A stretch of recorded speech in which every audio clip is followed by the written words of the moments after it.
go. So you can't act up no more.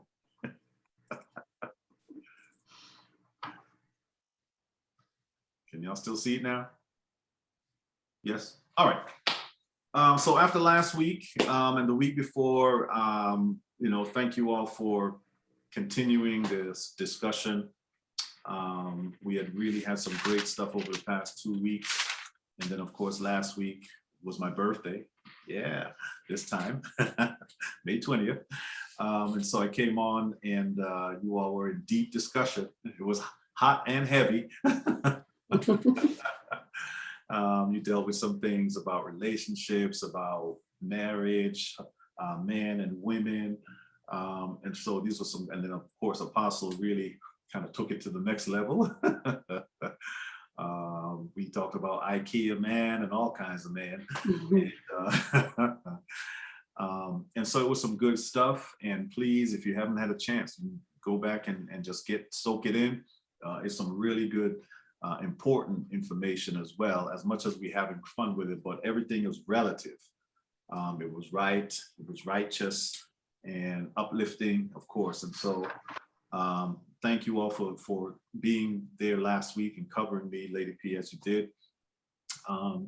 And so this week, as I was thinking on, certain things, I even went back and I watched Stir Up the Gift. I don't know if you remember that one we did last year, early last year. We did a series. It was about a 4-part series on Stir Up the Gift. And I watched the first one and it kind of motivated me to bring out this topic tonight, just to see, share on this and hear your hearts and your thoughts and everything like that as we go. Next level ministry. I did hear this last year, this topic. And so I wanted to kind of explore it. And for this season that we're in, what does that mean to us? A lot of people, a lot of churches, a lot of pastors are coming out of the whole COVID, isolated, being away from going into a church, and now everybody is coming out. And so speaking of coming out, Pastor Jean has come in. Coming in. Hello. Pastor Jean, why are you looking like that?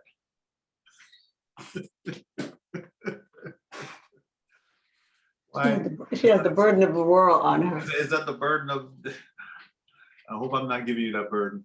I didn't know I was on camera. I'm sorry. I didn't know I was on candid camera. We see your face looking, I just walked in and Is that what it is? I had a rough day. I know. Yeah. I know. I feel you. Yeah, I had a rough day. I came from, I'm sorry. Hi, ladies. How are you? Hi, ma'am. I came from, Keith. You remember Keith? Yeah. So, he passed. So the funeral was today. Yeah. So it was a long day. Huh? Long day for you. It was a long day. Yeah. Okay. This is part of the discussion tonight. It's all about ministry, next level ministry. And of course, funerals, being a part of it. That's part of ministry. It's not just weddings, right? We all like to go to the weddings, but when it comes to the other side of life, the funeral, it's about ministry and how it's done. And so tonight, again, like I said, we want to talk about this topic just to kind of see how far we get. So you all can definitely see the screen, correct? I want to make sure. Can you see it? Do I need to change it?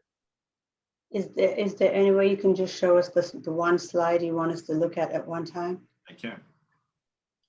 I was trying to be fancy, but sometimes fancy is not good. Candy, always a pleasure, and honor. Now I can't get rid of that fancy screen. Is one of it a recording? Yeah, man, a whole lot been going on out here in these streets. Is that you, Pastor Jean? You got something going on? I was asking a question. Is one of the slides a recording? Yes, okay. No. I'm trying to change it from that presenter view. Oh, okay. I don't want it in that presenter view. That's where it is. I'm sorry. See, it keeps going there now. All right. I don't know. I don't know how to get it back to the PowerPoint. Are you in Oh, PowerPoint? let's see. There's Okay. nothing. All right. So let's try this. Let me try it. Here you go. Let's talk about the matchup. Is that better? Yes. All right. Now you're in slideshow. No. Slideshow. All right. It's this Mac. That's what it is. I have a Mac now. I've always had a Android laptop. You have moved up. And listen, this is what it requires. It's the next level. I'm trying to help you with something here. Jesus. You got- in order to reach, in order to get to God, we got to get to the next level. The next level, I'm saying, the next level. Got to step it up. Absolutely. That's right. So This thing been on layaway for a long time. I'm just saying. that reminds me, I gotta go put a little bit more money in mine. There you go. But it's so much better. I mean, I used to have to put up a webcam, and I used to have to mess around with the old laptop. But with this Mac now, I don't have to do nothing.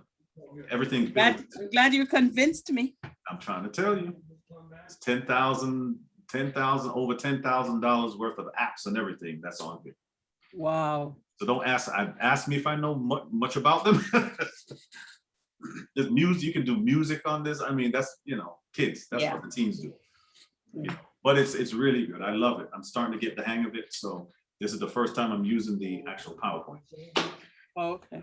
But anyway, next level. And so this is the thought that the Lord gave me for the next, whatever. And let's talk about this a little bit as we do next level ministry. And one of the next thing that the Lord showed me as I was thinking on this is the next level ministry requires vision. Next level ministry requires vision. Proverbs 29, verse 18. There's 3 versions I have written here. The Amplified version says, where there is no vision, no revelation of God and his word, the people are unrestrained. But happy and blessed is he who keeps the law of God. The Contemporary English version says, without guidance from God, law and order disappear. But God blesses everyone who obeys his law. And the English Standard Version says, where there is no prophetic vision, the people cast off restraints. But blessed is he who keeps the law. All right, so I believe, of course, we believe that in order to get to the next level of ministry, you've got to be able to see something. Okay, God has to bring you higher in order for you to see that the level that you're doing ministry on requires more than just what we're doing right now. It's just like I keep saying, if people go back to doing what they were doing before the pandemic, then they are not really seeing anything. If you just go back into church mode and do what you always were doing before this pandemic happened, then quite frankly, you may not be seeing anything else. But there are those of us that after coming out of this pandemic, listen, I'm seeing I see things on a whole different level now, a whole different platform, because our eyes are opened up. We could have been dead. The virus could have took us out. Many things could have happened to us, but now that we're through it, there's got to be something now that we're seeing. We have to see ministry on a different level. All right. So seeing ministry on a different level requires vision. Okay. Where there's no vision or no revelation of God, then the people are unrestrained. People just do whatever they want to do. All right. There's no control over them.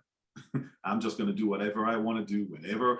That's my saying. I say that all the time about people. People do whatever they want to do whenever they want to do it. That's what people do. All right. But us as leaders in leadership, we must see. We must be able to see God. We must be able to look at things from a different level, different vantage point. As former Bishop used to say all the time, we could be in the same room, but we have to see things from a different vantage point as a leader, right? And so here are some things. I have some things written down, and you chime in as we go. All right, if you feel something. All right. Next level ministry. Number one, it glorifies God. Okay.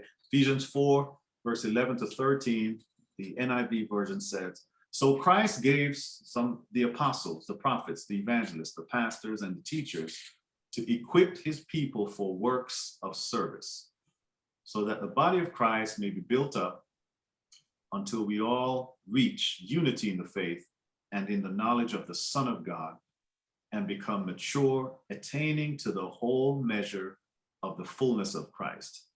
So next level ministry, there's no glory for us. All the glory belongs to God, right?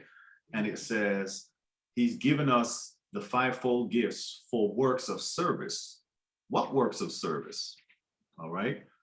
What works of service? Well, I'm glad you asked. There's three things that I wrote down as I was thinking about this. And I got this, I think last year when I went to some conference early last year. Works of service, orthodoxy. That's the first word. Orthodoxy means the right belief or acceptance of doctrine. Orthodoxy. Works of service, you must have the right belief. You must believe in something. Okay. The second one was orthopathy. All the orthos here. Orthopathy, which means the right emotions, the right feelings. What you feel must be in line with your belief, right? What you feel should be in line with what you believe, okay? And so that's orthopathy. And the last one is orthopraxy. All the orthos tonight. Orthopraxy simply says the right behavior. Okay, so our works of service must be orthodoxy, orthopathy, and orthopraxy. Okay, we must have the right behavior. There's a scripture, and probably get to it later on, that talks about when Paul was admonishing Timothy, encouraging him, and he told him, if a man desires the office of the bishop, he needs to, one wife, stay away from wine. All those things are character related. There's no preaching in that. He didn't talk about preaching. He didn't talk about exalted. He didn't talk about, when you preach, you need to. Because preaching, the way we esteem preaching, the Bible doesn't really esteem it that way. It talks about character more than your preaching. If your character is, a person must have good character. Your character speaks for you. Your character will open the doors for you. Your character will give you favor, put you in favorable conditions over your preaching. Because a lot of us, we focus, not us here, but I'm saying a lot of people focus on, I got to get a word from the Lord. And if I don't have a word from the Lord, then I'm not doing nothing. No, it's about your character. What kind of character do you have outside of church? Who are you outside of the four walls? When you take off your collar and your robe, who are you? That's what we need to look at. We don't talk about that side of us because we don't want to expose nothing. Okay, when we see a person in church, we think, yeah, that person is saved, they sanctified, they filled with the Holy Spirit, they're speaking in tongues, but what kind of character do they really have? What kind of works of service do they really show? It's something that we need to, question ourselves, because far too many people are being misled by corrupt character. You act one way, in front of the people, behind closed doors now. This week I've heard 3 stories about leaders in leadership that their character you know, and you would never believe it. You know, so I think character is definitely a big thing. When you add these three, orthodoxy, orthopathy, and orthopraxy together, orthopraxy says the right behavior, you know, and it speaks about your character. And so works of service, we must I have a question. yes. So ortho, I mean, I can't, it's very small on here. I can't read it. Sorry. But You need to make it bigger. if you can, I'm listening. But the root word ortho is that, did you go over that? I don't know if I heard that where you got the orthopraxy and you said what you said. Ortho. Is It it means- is it it means straight, upright. or is that the root word from orthodox or ortho? What is Yes. I didn't hear. Yeah, I didn't explain ortho, Oh, okay. but now that you're saying it, ortho basically means something straight or something upright or Okay. something correct. That's what it means. So it means Okay, the so right, that what leads to character. yeah, Okay, the right character, okay. the upright character. Okay, so that's what I should have said that first. That word ortho, yeah. Ortho means upright or something right or correct. So we must have the correct belief, we must have the correct emotions and the correct character. That's what you mean. So that the body of Christ may be built up, you know, and then it goes on to say, till we all reach the unity in the faith, till we all come together, the knowledge of the Son of God. So I believe the next level ministry, it glorifies not us, but it glorifies God. Next level ministry values all people. All right, James 2, verse 8 and 9. If you really keep the royal law found in Scripture, love your neighbor as yourself, you are doing right. But if you show favoritism, you sin and are convicted by the law as lawbreakers. And so I think, Gene, you, Pastor Gene, you harp on this all the time. God is about people. Mhm. God is a people person. Everything we do in ministry, we do it as unto the Lord, because people are his investment. People are God's business. And so we must value all people. So next level ministry, we don't favor anybody over anybody. You know, James talks about if a person comes to your church, you know, and he's, you know, looks good, face washed, clean, we put him at the front of the church. But if somebody comes in, you know, smells a little funky, clothes a little raggedy, you know, we kind of put them, no, you sit here, back here. We keep them in the back. You know, James said that's favoritism, you know, in the house of God. So we have to value people, because some people, you know, we don't know their condition. We don't know how they got there. We don't know, you know, from where they came, you know, but we must also always practice love. You know, love is the principal thing. Love is the thing, for God so loved the world. You know, love is the thing that must be demonstrated over everything. You know, over our preaching, over our teaching, over our laying on of hands. Love must be the thing, you know, that wins people. You know, they come to the ministry because they saw love, they felt love. You know, you ever hear anybody say that for the first time? You know, man, I came to this ministry and I just felt the love. Right? I used to hear that, put it that way. Shouldn't we be hearing that more often? Right? I think favoritism is a big word that, you know, we must watch, because, you know, we have our favorites. In ministry, people prefer other people over other people. And, you know, so we got to be careful that we value everybody, all people. Everybody means something in the sight of God, in God's eyes. Love your neighbor as yourself, right? We should be convicted of that all the time. You know, we must show love, demonstrate love. You know, it doesn't matter what kind of people comes in. you know, what their conditions are. You know, our job is not to judge. Our job is not to condemn. You know, our job is to love.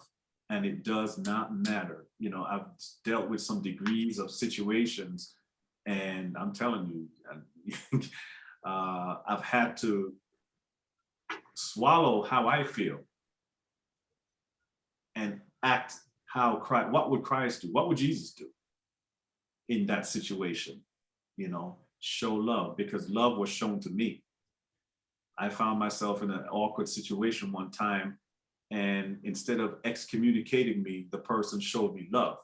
And it just blew me away. You know, and so, you know, I think love is definitely something that we must practice, you know, more to get to that next level. Next level ministry. Any thoughts on that? Go ahead, Sister Jack. You made me think of something, true story. I worked for a mega church in Dallas, Texas, Yeah. 28,000 members. And the business office was on one side of the building. And one time during the day, a gentleman came in and was seeking prayer. And he went to two different people before he got to me. The second lady told him, go see Sister Jacqueline, she'll pray with you. And this is a true story. This is sad. And so he came in my office, you know, and I asked him, could I help you? And he says, they said that you would pray for me. And I was like, yeah, sure. And I told him to come on in my office, and I closed the door, you know, and he told me about his prayer concern. And I prayed for him, and I told him, you know, because I was very disappointed after he told me he went to two people before coming to me. And everybody, mind you, he's at the church. Wow. At the church, regardless, you know, if it's in the business office side of the church or whatever, he's at the church seeking prayer. And he made it to me. Thank God he continued to go, you know, till he got to me. And of course, I prayed with the gentleman. And also I taught him how to pray, because I said, you know, therefore you don't have to wait on man. Right. I says, you can pray to God yourself. You know, but this is after I prayed with him and everything, but it's very disheartening. And so after the gentleman left, of course, I went out and asked the young lady who sent him to me, because the other person wasn't there. I says, why didn't anyone pray with him? And they says, did you smell him? Oh, see? And this is the thing. The man had a horrible odor, but you know, this is God, because God is my heart. I didn't smell that until after he left my office. Yeah, the instant cold, you can smell that. You know, but not that it would have made any difference, but I really, because my concern more was praying with this man. Right. See? You know, it wasn't about how he was dressed and looking, you know, and everything. It was just somebody was seeking prayer. And to me, even being, you know, just working in the business office, even more so, you're still a part of the ministry of the church. Not to be able to pray with somebody, that was so disheartening that day for me. But as I said, he had a horrible odor, but however, it didn't make any difference. But people kept passing him on at the church. Yeah, you're at the church. That's ridiculous. Yes. and he stated he wanted prayer. Yeah. Yeah.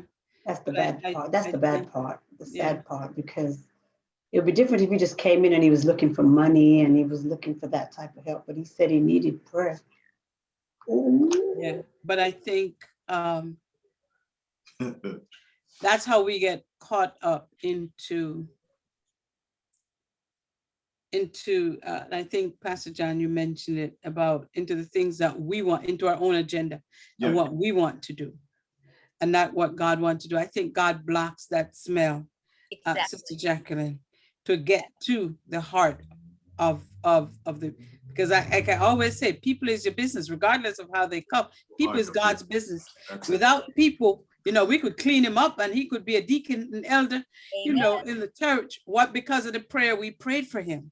Yes. And so sometimes we look on the outside and we already dismiss what it is, but yet we judge it. Yeah, but yet we're called to preach and to, you know, and to minister and to evangelize to people. We are going to get all people, not some people, but everybody. And are we going to choose who we're going to pray for and choose who we're going to minister to? And are we walking in the calling that God has given us? And you've seen it. I've seen it happen, you know, in churches where people, I will sit in the seat and this is my seat. Don't you dare sit here. And you are not, you know, you are not dressed enough to come sit in this seat. I'm not sitting. And you people have these things, but then I'm able to determine and discern now the religious people from the true believers of God. Because some people, we're in the church, we're operating in ministry, but we're religious. We are not carrying the heart of God. And if we're not able to do that, we can't do something when it's pretty, when it's right. You know, we got to be ready at all the time. We got to look beyond his faults, or however he look. We got to look beyond that and see his need. He has a need. Are we meeting that need? Because he doesn't look like the ideal person that comes in, that walks in the church in a suit, in a three-piece suit, come ready for prayer, for Sister Jacqueline to pray for me. He is coming in and everybody's passing him by. It's just like the preacher who dressed up as a homeless person. And sat at the door of the church. And the deacons, the ministers, the elders, everybody passed him by. Nobody looked at him. Nobody looked at this. There was not a good Samaritan that walked in there and looked at him and saw what his need was. And so I have a problem with people, and that's what I said, I have a problem with people who just want to do the nice and the clean things, and, you know, make glory, to get the glory for themselves. And that's God doesn't, you know, flesh don't glory in God's presence, and God don't like lukewarm people. You don't like, you know, people with a form of godliness. Hypocrites, really, pretend. God don't like hypocrites. You know, because we can pray these fancy words and pray whatever we want to pray, but are we getting to the need of the person? And a lot of times we see that in church, and we have to be able to discern that. When people are in leadership, we talk about character. Pastor John talked a lot about character just now. And that is part of who we are. If we are called, anointed and appointed, if prayer is your mantle, you don't care who you pray for. You don't hug that person and go home and clean your clothes and wash your clothes. But you've done the work that you've been called to do. You're gonna wear that mantle everywhere you go. And regardless, you don't choose who you're gonna pray for if that's your mantle. That's true. Very good. Thank you, Pastor. That's good. I mean, look at Jesus. Let's think about Jesus for a second, right? And everybody that Jesus came in contact with. Now you're telling me that everybody Jesus came in contact with washed with ivory soap and had Dove sprayed under their armpits, and, you know, I mean, are you telling me that everybody that Jesus encountered was clean? I don't think so, because he encountered the boy possessed with the devil. I'm sure he was stinking. I'm sure he encountered the woman with the issue of blood. Come on now, for 12 years. I'm sure she didn't smell that great. I'm just saying, I mean, I'm not, you know, I'm sure when he encountered the man at the pool for 38 years. 38 years. He's lying down in this stuff. I'm sure he didn't smell too righteous either. My favorite is when those religious people brought that woman who was caught in the act of adultery. She was just coming out of something. Unclean. What was she coming out of, G? Stop it, Pastor. I'm just saying. They said they saw her, so anyway. Exactly. They just thought she was just in a room. She hadn't had a chance to have a bath. She come out of a room by herself committing adultery. They dragged her out. Dragged her out. Jesus. And Jesus said, you. Yeah. Who are without sin, you cast that first. It didn't matter. It did not matter to him. It did not matter to him. It should not matter to us. We are That's a good point. Very good point. I think we have to remember that your character is revealed when you think no one is even looking. Yes. That's it. That's who you really are. when no one else is around and something is presented to you like that, what do you do when there's no glory to be got from that? Right. Where there's Right. no one to say, oh my God, you did such a good job, Sister so-and-so, Pastor so-and-so. God is more interested in our heart. And I taught a class for weeks about character counts everywhere all the time. That's right. And we have to remember, as those of us who profess to be Christians, that we should be looking for opportunities to represent God and not be looking for opportunities to dispute or to dispel people who don't look like us, smell like us, act like us, church like us. I was speaking to someone today who is an Israelite, and I said to that person, I said, maybe the reason God has allowed you in my life is so I can reflect God to you in a different way. Because back in the day, maybe I would have dispelled them and just cut them off because they were different. But the Lord is trying to teach us things in this new season of how to deal with people who are different to ourselves and still have unchanging principles, even though we're in changing times. Yeah. And we have to be the good Samaritans. We have to be the good Gentiles, the good Christians, because if Sister Jacqueline would have turned that person away, there's no telling what damage would have been done to that person spiritually. You know, they would have left with such a terrible negative feeling about church people again. But it's our fault. We create these problems in the church. So we have to open our spiritual eyes, close our natural nose sometimes, and just do what we're called to do in there. Mhm. It's so, thank you, Lady P. That's so good. On changing principles in changing times. I love that. It's unfortunate, and that's hence the reason for this topic. Next level. We have to get to that next level where we don't see, color. We don't see funk, smell, everything that we like, because we want the perfect people to come in our midst. We want to be around the perfect people so we can lay hands on the perfect people that has nice clothes on, or, but we forget that that's not true ministry. True ministry is doing what you really don't want to do. You know what I mean? It's not doing what you want. Inconvenient sometimes. It's right. It's very inconvenient. It's inconvenient for you to go out your way to pull out your $5. The person banging on your door, pull out $5. You stop at the light, somebody with a cup out there, stuff like that. It's sometimes it's inconvenience. You don't have, it's your last, or it's your, but that's ministry. That's the next level. That's how we should be thinking. We don't see smell. God will block our nose sometimes. He sure will. He will close our eyes. He will block our nose. God And even if he doesn't close it, Pastor, he helps us to see beyond it. helps us deal with it. It's a soul. You can see it in the natural, but then you can see it in the spirit and realize there's more to this than what I'm looking at naturally. Exactly. That takes growth. It's like, is that what we always say, it's more to that than our eyes and natural eyes can see. And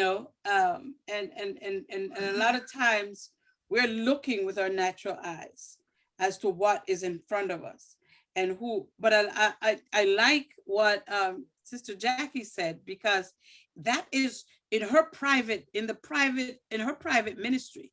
God is going to acknowledge her publicly. And so that's her price. She didn't care who. It's that relationship that she has with God. She has no choice but to pray for this person, because her virtual relationship is so, this relationship is so tight. Then this one, this one has no choice but to become effective in the earth. So once you have this vertical, this relationship, this one, this is already set. And so it doesn't matter who, it doesn't matter when, it doesn't matter how, but you get it because that relationship is already there. So, a lot of times when we see people, and you can see them because they have their own agenda, and they can fake the funk all they want, but it is going to come a time when, you are not, your flesh is not going to glory in God's presence anymore. He's going to show you, because as much as we talk about character, one thing Bishop taught us was that our character will take us where our degrees or other things will not keep us. Come on. And so, once you have that character, it will take you places where you think your degrees or your it will keep you. But once you have character, integrity, in it, and you're humble with it, and you just do what God has called you to do. And so our platform, Sister Jackie, is not always to have a pulpit. Your pulpit was in your office that day that you ministered to that person. That was your pulpit that day. So you are ready. You use your prayer mantle that God has given you in that posture. Yep. And so your prayer posture it remains wherever you are. You could be on the street and somebody stops you. You're not going to stop to say, oh no, I can't do it because I'm on the street. I'm going to pray with you right here. Yeah. Right. And so a lot of times we lie to people when say, can you pray for me? Yeah, we never did. Oh, I just said that the other day. Mm-hmm. We just never did. Stop lying. Stop lying. Because people's lives depend on it. Jesus. True. And so we need to stop and pray, stop, drop, and pray. When somebody asks you to pray, because it stop, is drop, and pray. Come on. I gotta write that one down too. Come on through, Pastor G. Drop, and pray. It's an emergency. It is an emergency. Yes. When somebody comes to you for prayer, they are in urgent need. Yeah. And so stop what you're doing, drop what you do, pray right there. Don't say, oh, I'll pray for you. Because we never did. That's the line that we keep running. I'm praying. Yeah. Exactly. And that's a lie before God and man. Yeah. Hey guys, hello. Hey, So- Sister Pat. Hey, it's so funny that you talk about that part about praying. I've definitely gotten better in that. But this morning, during my prayer time, I asked God I prayed for the people who, how do I put it? The people who I told I was going to continue to keep them in prayer. Mm-hmm. Yeah. And although I may not remember each and every one in each and every situation, but God knows. So I said, for all of those that I've committed to praying for, because you name some people and you forgot some folks, and I actually in my prayer time this morning made sure that I covered those who I told them that I was going to pray for them. Right. So because I get you said, if I don't write it down, Chances are. write it down. So anyway, yeah, but I totally agree with that. Yeah. So good. So good. But another thing, Pastor, before you jump on, the fact though that the people in the business office knew that if the guy got to Pastor Jacqueline, Yeah. she would pray. He would pray. Yeah. Look That at says that. something too. Yeah. About them. Not them, but about what they know about her. Exactly. But it's about them too, because what they're going, okay, I'll just pass that on to Jackie, because I just give you what I don't want. Ooh. I just give you so what is your heart and your mind saying about the people you're serving? I'm stuck. I am stuck on the fact that he actually came to the church. Yes. You know what I'm saying? You came to the church, and what did the church do? Yeah. What is it saying about the church as a whole, the people who are supposed to be in place for prayer, to be ready to stop, drop, and pray right there once he comes in? Because And if we had the ability, we could have cleaned him up, give him a new t-shirt and a toothbrush, and clean him up, put him on the front row. we should have these care packages already ready. You know what I'm saying? There should be care packages for men, care packages for women. That is next level. That's next level ministry. When you encounter somebody like that, you should have a care package for this person. If a person comes to us, and this has to be taught. This has to be taught. If a person comes to us in this condition A, this is their care package. And then we take them out to eat. That's the second. Yeah. That's the second step. You take them out to eat because you want fellowship. You want to introduce Christ. And the way you introduce Christ is breaking bread. Exactly. You break bread with a person. You get to know the person. If you can't break bread right then and there, you try to assess their needs. What is it that you need? How did you get here? Do you need gas money? Do you need to get back to where you are? Where are you staying at? As a matter of fact, you know, what can we do for you? Do you need food in your house? I mean, so you go down this list. You know, there should be a list, a care package list, you know, that you, when these people, when you encounter somebody like that, then this is for them. If it's a woman, a different care package for a woman. Yes. If the woman has kids, a different care package for that family. I mean, come on, this is next level. That's what I'm talking about. We have a congregational church here in Bridgeport that I just reached out to the pastor. It's a first female black female pastor of this church. And she's from one of those islands, I think. And so we reached out to see if we could do some outreach there. And she told us to come on a Thursday. And so we went there just to observe and see what she does there. So what they do is, and I was so impressed with this. She had people coming in, people who are homeless. They were coming in, they came to the door. There was one member who would sit there and greet them and come in regardless of how they smell, how they look, would greet them. They have their bags and they said, how can we help you today? And they come, they need a shower, they get their care pack, they got a t-shirt, they get clean, and then they get their care package. They got some other things in the bag and they have a shower downstairs. So they head downstairs, they got, you know, washcloth, soap and all this, they shower downstairs. And then they come up and they have a meal, a hot meal ready for them. Awesome. And so I was so impressed by the service they do there. And then we were able to do our work with them after they were eating. And, you know, if we wanted to eat with them, sit at the table, this was before COVID, sit at the table to eat with them, to have conversation, we were able to do that. But I was so impressed with this, what they were doing, that people were just coming in. People were just coming in and they were just getting what they need. They had people donated food. They were able to take food home or wherever home was for them. They were able to do that. But that is real ministry. I'm looking at that in my head. I'm like, this is ministry.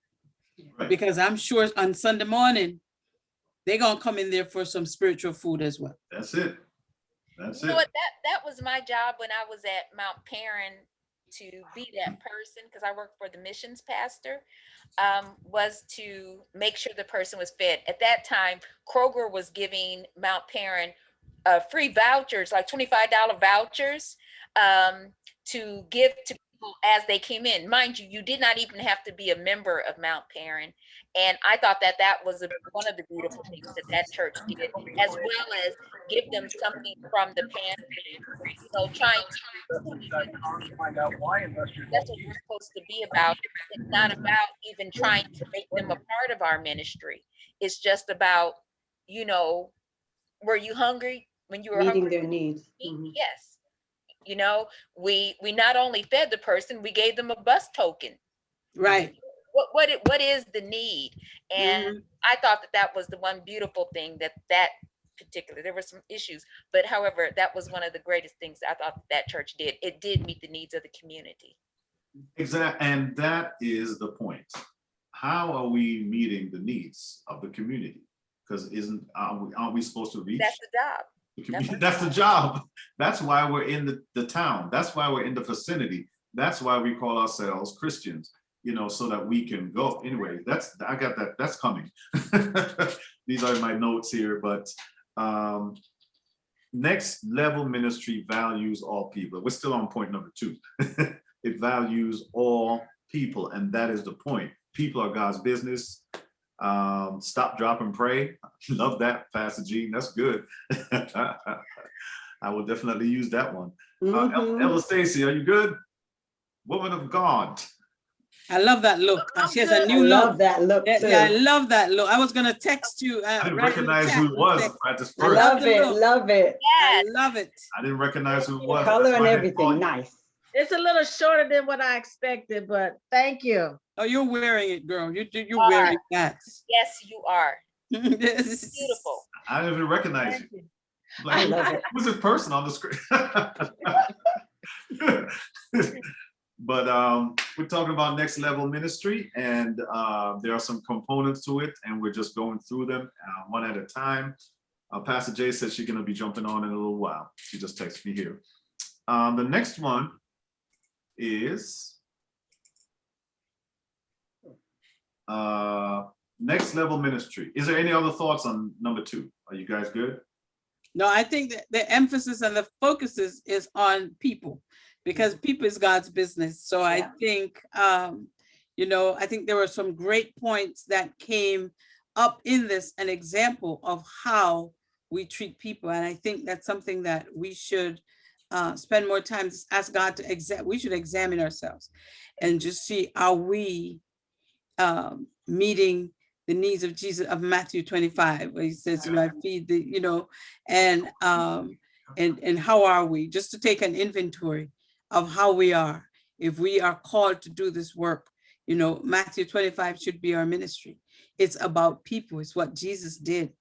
Jesus was never at anywhere and he didn't have a throng of people surrounding. He always had a multitude following him, because they knew what, even if they got physical food, they were going to get some spiritual food as well. And I think that's the place and the hope that we should be in every day when we do ministry. Just know that somebody's going to walk away blessed. Somebody's going to walk away knowing that you're the person. Sister Jackie was the Jesus that person saw that day. You know, that was the Jesus that he knew through through her prayer. That somebody, dirty as I was, funky as I was, somebody saw it fit to pray for me. And so that he will never forget that for the rest of his life. No. Even if he doesn't come to your church, he has a testimony walking away with, because he knew that he saw Christ in you. Because a lot of times he will pass you off like, you know, like yesterday's newspaper. Like you're not a child of God. You know, you're not the ministry. You're not, you are the ministry. You are my ministry. You know, the people is your ministry. And I think when you said it values people, that kind of, it hits me, because that's a passion for me. People, you know, and so when you see people around, depending how they look, how they sit, sometimes they go, well, remember we used to go to the Merton House. Elder John, and when we go, these people were not the nicest man. You should see us. Elder John preaching, I'm behind, I'm catching. You know what I'm saying, you know, which is just a ministry we do. And these are homeless people. But we've gone through marketplace, we've gone through places, and we have to reach and teach all of these people for Jesus Christ. And I think that, you know, people will see you hugging, people want, you know, we heard testimonies, people come, they're hugging on you. What am I going to, I'll go home, take my clothes off, wash it, and keep it moving. You know what I'm saying? So you can't choose whom you're going to minister to. You know, whom we're going to minister to if you are called to do it. Because the character that you're going to show is what those people see. And it's going to take you, your character is going to take you to place, because your private ministry, you know, people think I need a pulpit, I need to go up here, I need to preach to the people who are, you're preaching to the choir. You know, you need to go outside these 4 walls and reach those people who are out there and let them know that Jesus Christ is alive and well, and he can save you from what you're going through. I believe also too, Minister Jane, as well, that God put, as you out there, as you say, you got to go from out of the 4 walls, because those is in the 4 walls, they either save or they're not saved, and you know, either or they're trying to get saved and some are trying to stay saved. But I believe when you're outside those 4 walls in your everyday life, God places people in front of you. Sometimes God bring them to you and they just stand there before you.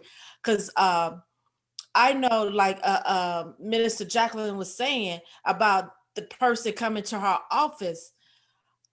During my course of work, there's time when I'm done conducting the business on behalf of the government. And as I leave out, they may say, oh, wait a minute, the Lord said you have something for me. And it's like, what? Because the people I deal with is not us. at all. Mm. And it's in the rural areas, it's, non-color folks, It's not us. and, that you would never think of that, that have an arrogance about themselves. So they will stop and you look and it's like, oh, okay. So I really believe that sometimes, depending on your everyday life, you walking down the street, you're sitting at a restaurant, or you just, doing whatever, manage your own, and the Lord will bring that person just walk up in your face and they just look at you like, you got something for me. Mhm. And it's like, and that's what God, and I believe that God does that because he trusts you with that. He Mhm. trusts us with that. He trusts us to minister to his lost children and to Yep. try to bring them back. Because I used to tell people all the time, you may be the only Bible somebody ever read. That's right. So you have to live what you speak about, Yeah. because you may be the only Bible they ever look at. And if what you're speaking contradicts what you're living, you leading them astray and you still being held accountable. So I believe that a lot of times, because you won't get those individuals to come into the church. You won't, because a lot of people look at the church folks like, you doing worse than what the people out of church is doing. So I really do believe that God bring those individuals to you at any given time, and you have to be willing and able to just move, because the people you encounter, there's plenty of times I've gone into houses like, oh my goodness, whoo, and yet God still had me minister to them. And so it's like, whatever I may have seen at the time or even smelled at the time, even the fact that you got these big old dogs running around, that bites. God still put a hedge of protection around you for you to do his will and his work, because you are a willing vessel. Just my thought. No, that's good. That's good. Elder, that's good. I mean, isn't it this is the anthem. This should be the anthem of the whole body of Christ, is to, we say win the lost at any cost. Mm-hmm. But we don't mean that. Right. We win the lost when it's convenient for us. We win the lost when they come into our church and we try to get them saved. But there should be marketplace ministry. Marketplace ministry is, you got to have a passion for that, especially as a leader or a pastor or, a minister. Your heart should be for the people.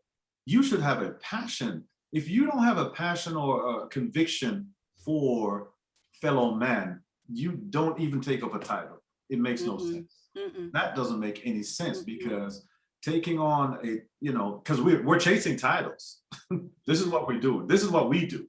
We chase the titles. We value titles. You put the titles over the people. You don't need a title to tell somebody about the love of Jesus Christ.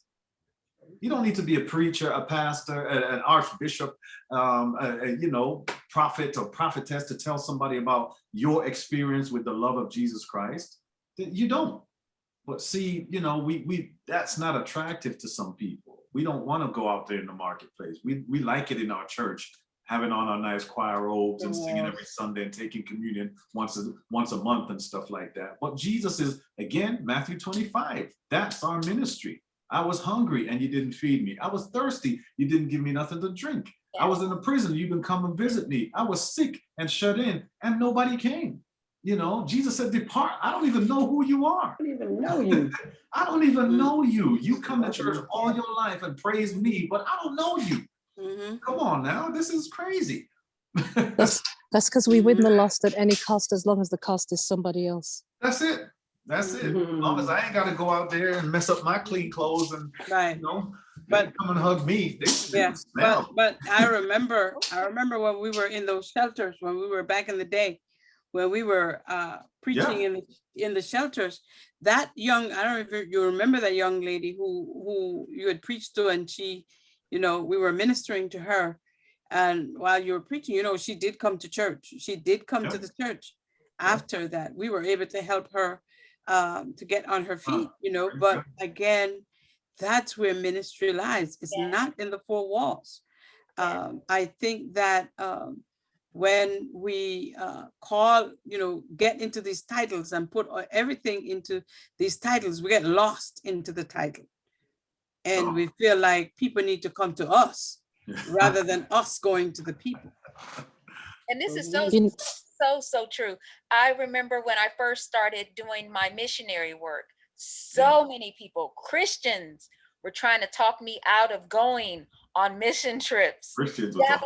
Jacqueline, why are you going? You don't need to be going there. Jacqueline, that's a third world country. Do you know that's the poorest country in the, in the Southern Hemisphere, and on and on and on, but I know what God has called me to. Okay. And two, it's like one of the reasons, as I said, most of the places I go is third world countries. And now let's take it from the time I started to this day. If I would not have gone to all of these countries, I feel that God, what's my ministry? What is my purpose? Yeah. Some people say, why you got to go out to other countries? Why can't you do it in the United States? This is my ministry from God. Everybody has to hear God for themselves. Yeah. And if I'm not reaching out and doing what God has told me to do, then I'm just as bad as they are, and as I tell people also, I love on God's people. Now I've gone over 10 different countries, serving him, loving on his people. And yeah. I've traveled the world. Yeah. That, to me, that's my blessing. Yeah. Yeah. Even though I'm going to third world countries, doing things, living with people, going to outhouses and doing all of this, sleeping on floors. Oh, Jesus. God has blessed. Yeah, right. He's done it. But you know what, Sister Jacqueline, you know what happens with that? You learn to be grateful. You learn to be thankful, because I know, absolutely. I spent 6, 7, 8 months. I lived in Ecuador I thought I was going to learn Spanish, but I went to live in Ecuador for like 7 months, lived with some missionaries, and we did a lot of work going back and forth to the Amazon jungle. But it certainly does change your perspective on the things that you have taken for granted in your life, Amen.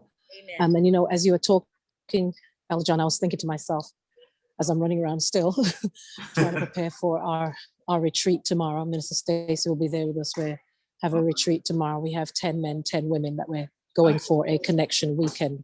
We've called it a connection encounter. But I just thought to myself as well, this is so fitting that we're talking about this tonight, because at least 4 of those men that are attending have been sponsored by a halfway house that is sending them.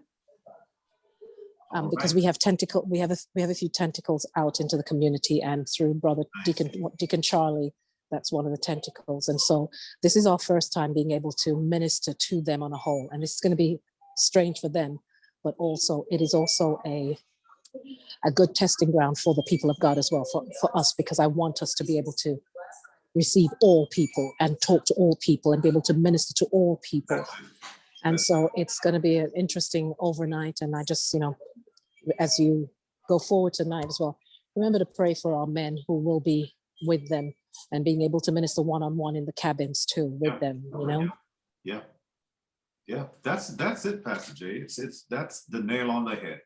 You said you had the deacon out there put his feelers out. I mean, this is what we should be. We should be out there in the community trying to contact, make, break bread with these people are out there. We cross people's path every day. This is next level ministry right here. Because some churches are just not doing that. They're happy with being in the 4 walls. Y'all come in here and we just praise God and go home. And I'll see you next Sunday. We should be out. We should be outreach. As much as in reach, we should be in the mindset of outreach, because people cross our path all the time. We must value people. People are valuable in God's eyes. Yes. But I'm sorry, Elder. Even with that, though, those who are in church and who do try to do outreach, the problem lies when the people outside see that you're not being genuine, that you're only doing it for a show. So you still have a problem there. Even when you do try to do an outreach ministry, you have the people who are wise in the street that recognize game. You know, that they'll recognize when you just playing the game and when you're not being sincere, when you're not humble, when you right. just patronizing them, you know. So we still have to be careful. Mhm. Well, here's yeah, I agree with that as well. And I think that it all starts from, everything starts from the head. I said it before and I'll keep saying it. If the pastor, because God gives the pastor the vision for the ministry and for the church, and he's responsible for everything that or she is responsible for everything that happens in that ministry. You're responsible for training your people so that your people are able to deal with and live upright and live the true life. So when those people on the street see them, or they come in the building, or even see them on the street, that they recognize that, okay, there's something different about this person, you know, because everybody's got a story about church. This pastor did this, that pastor did that. Everybody knows something. Unfortunately, that's just the way the world is. But if you're at a particular reformation, as Apostle would say, if you're at a particular place and you're not being taught, these are fundamental. We're talking about fundamental things, but yet we're messing up the fundamentals. We're stumbling over these. These are basic principles, but some people are not doing them. Churches are not adhering to outreach. You know, they're more focused on other things. So I think number one, whoever is in your leadership, whoever your leader is responsible. If you call yourself the pastor and the shepherd of the flock, then you also have a responsibility to teach your flock, to teach, May I say, lead, Pastor John? feed. Yes. And even if that pastor, if it's male or female, does not do it themselves, they should be sure that it's being done. Somebody needs to do it. Somebody in their leadership team, or bring someone in that is equipped in that area, and let them just, even if that person, the pastor themselves, don't do it. If that's not your strong suit. Make sure it's done. Make sure it's done. You got to make sure, because that's the essence of having a ministry in the community, right? That should be the fundamental, the basic principle is that you're there so that people can come, or you go and preach. Matthew 28, go ye into all the world. Go. And preach the gospel, you know, baptizing them in the name of the Father, you know, making disciples of all men. So why are we, you know, but I understand what you're saying, Elder Stacy, because it has been messed up. Because our focus. But as you said not too long ago, that when you chasing, if you just chasing titles, even with the head of the church, if they're just chasing a title as well, and if your character is not showing, you know, I was just telling someone the other day that, you know, the word said you should know them by the fruit that they bear. So if you're really not bearing that fruit, what purpose are you serving? You know, like Jesus cursed the tree. It wasn't serving the purpose it was supposed to serve. So even with that, I think as individuals in the church, if you see as if I'm sitting up under you, Elder John, and I see, and you know, if I had studied my word accordingly, as I'm supposed to, according to John, according to 2 Timothy 2:15, and if I'm really truly studying, and if I see as you as my leader is not doing what God is commanding, commissioning us to do, but it's not time for me to be released, should I not take it upon myself to go continue to seek God and allow God to use me? That's what we should do when we see that our head is really not where they need to be because they chasing a title. Does that make sense? Well, I don't think it takes away from a personal responsibility as a Christian. Right. That's right. So that's right. You know, if I'm married to someone and the person that I'm married to is not doing the things of God, that doesn't release me from doing the things of God. Exactly. So yeah, we still have personal responsibility. Yeah, absolutely. You continue to do the things that God has called you to do. And then by you doing that, you may win that person, you know, wherever they're lacking, they may, you know, you may be able to win them, you know, or change their mind or have them come around or come to their senses, that, listen, I need to straighten up my life, or I need to get myself together because, but the essence, you can't be in leadership though. I have a problem with this. You can't be in leadership and your focus is not on, winning, doing what Jesus did.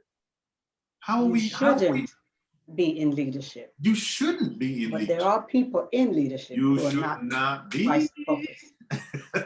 in leadership if you cannot lead. If you don't know how to lead and feed and guide and help, abet, look after, talk to, teach, counsel, that's the danger. And we fall into a dangerous ground. I think too that we should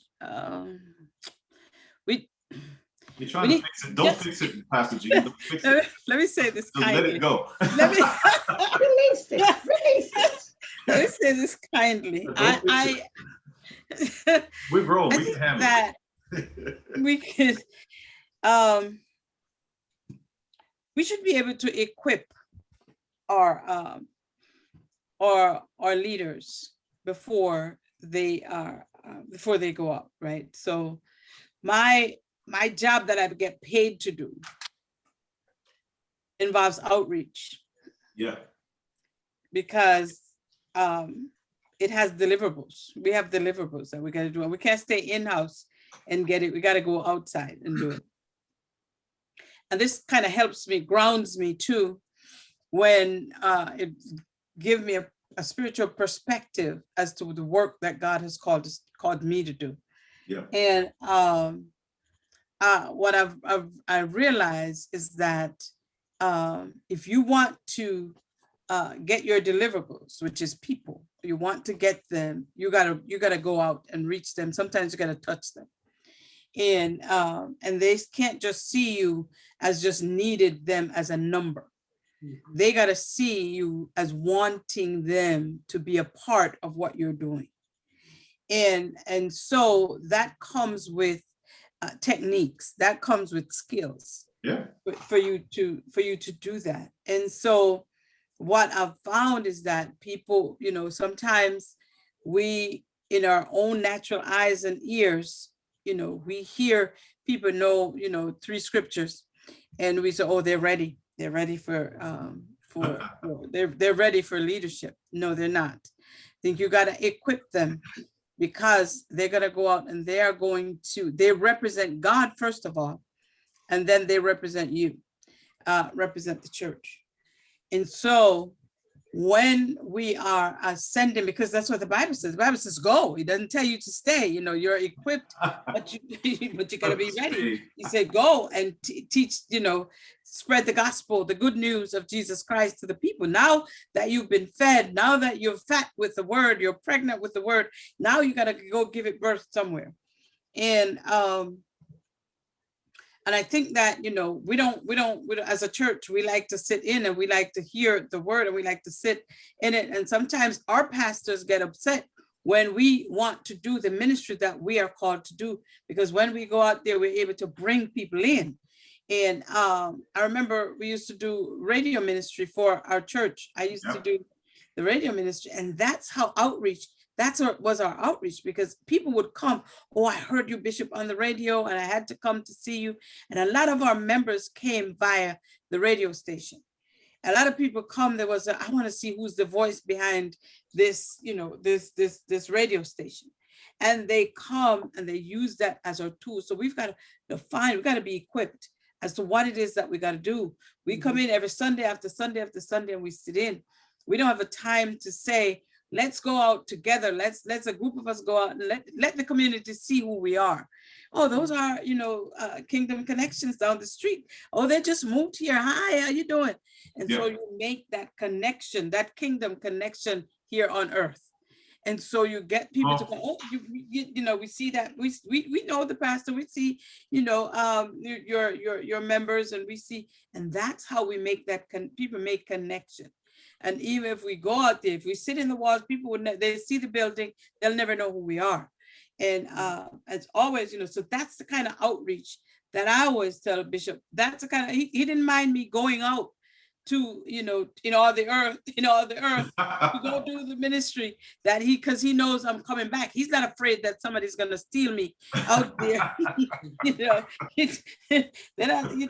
because we're rooted and grounded in the word. Right.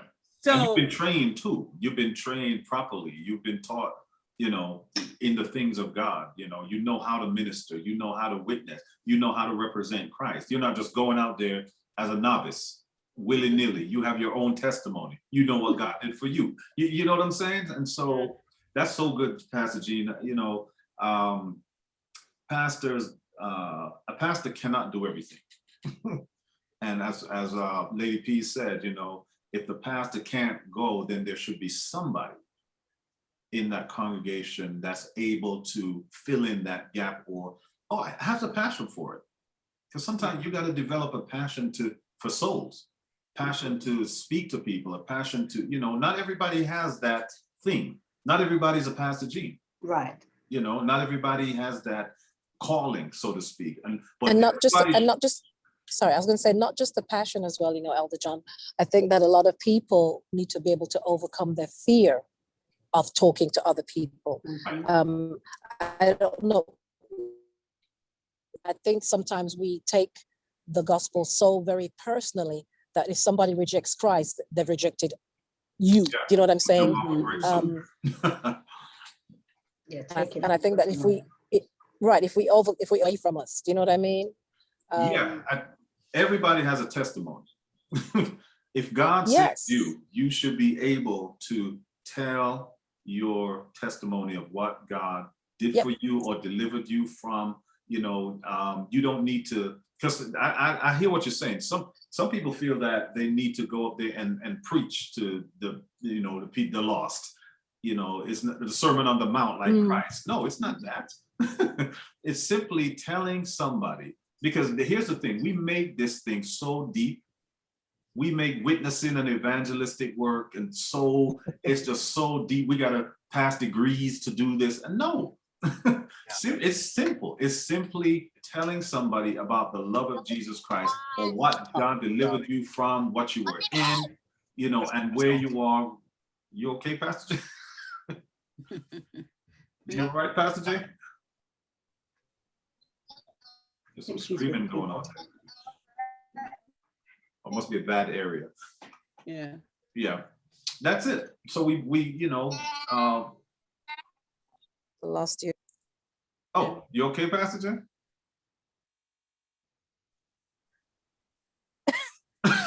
Yeah, I'm good. Oh, okay. I just heard some screaming. So Oh my goodness. Yeah, but that's because I'm in the car. That's why. Oh, somebody's not Sorry about kidnapping you or that. nothing like that. Okay. All right. Your husband kidnapping you? No, I'll give you the signal. Please, yeah. There was some, but as some of you were saying as well, it is sad when you have pastors who try to quench the passion of the members or that calling, even when they've recognized it, but they're afraid, as Minister Jean was saying, that they're going to go out and not come back, and I was just talking to some youth just recently as well, and feeling so sad that they never got the opportunities to be able to go to youth conferences, or never got the opportunity to go with the choir to another church to sing, or just to fellowship, to find other young people who they could fellowship and fire could keep stirring. And so those same young people, you get to see them dwindle out because they were not fed or stirred or inspired right where they were. And they dwindle out. It's almost like they wait till they go to college to get out. Do you know what I mean? Oh, yeah. Can't wait for 18 to roll around. Yeah. And so that's why I believe this topic is so, we're only on number 2. I got 12 of them. But I think number 2 is what hits, because, we have to have the heart of God to be able to deal with people. And people is our, if you when I read the Bible, you always see these, people, we always have challenges with people. Is whether we know them or we not, it's just like God seems to, because that's why people always have that multitude. And that's why he talks about that relationship. So if you have that relationship with God, you have the heart of God for people, it's going to make it easier for you to deal with people, regardless of how they look, what color they are. You know, their hair could be burgundy, you know, there's no judgment. They tattooed all over the place. You know, there's no judgment. It's a soul. Or you see it as a soul, and that's so that you're winning for Christ. And so when we look again, look beyond the person and see that soul that Jesus is saying, that's a soul that you have to fight for. And if it takes you bringing them out to lunch, if it takes you buying them a suit of clothes or going in your closet to, that's, Minister Stacy, that's the Bible that they're going to remember, that they read. I saw Jesus today because he fed me, he clothed me, you know, and he sent me on my way. I'm sure to go back because I got to tell somebody else about this. And so that's the testimony that people have. But when we just shun people and they don't look like what we are expecting them to look like, because we want to stand behind a high steeple and look down on the people. And but you're rapping, Pastor Gigi. I got lyrics. No, sir. Yeah, you spitting some bars here. You people, all right. Yes, you stand on the steeple looking down on the people, you know. All right. That's a pause. I'm sorry, it reminds me of the friends, you know. You had the Sadducees and the Pharisees that couldn't do anything, but you had those friends that wanted to get their friend that was crippled delivered, and they did whatever it took for him to get delivered, for them to do what they need to do to get him delivered, so he could be set free from his lameness. So we as leaders or just children of God, we should have that passion for Christ, that passion to go out in the four corners of the world, of the earth, to do what it takes to get those delivered. You know, if we say that we love Christ, if we say that we have a heart for Christ, we have to walk that. So we should have that passion. Oh, I'm sorry, I'm getting into my teaching for Saturday. Teach. So ignore that, Pastor Jay. So if you hear it again, you didn't hear it, okay?